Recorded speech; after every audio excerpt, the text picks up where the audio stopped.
Имено МР во својство на одговорно лице, градоначалник на општина Прилеп, му овозможил на пријавеното правно лице да се стекне со противправна имотна корист од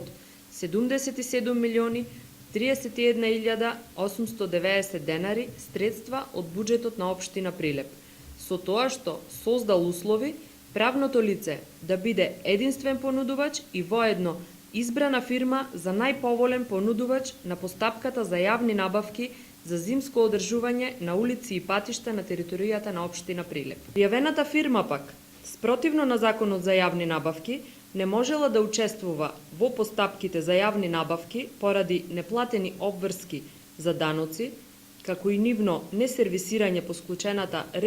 по склучени репрограмирања за одложено плаќање на обврските. Второ пријавениот, МС,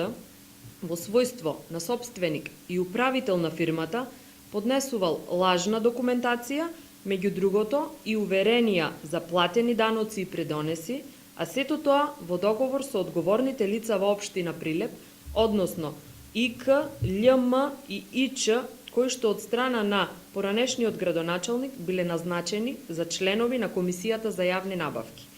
Истите тие, како членови на таа комисија, биле присутни во сите случаи при евалуација и одлучувале при секоја постапка за јавна набавка во периодот од 2012 до 2017 година.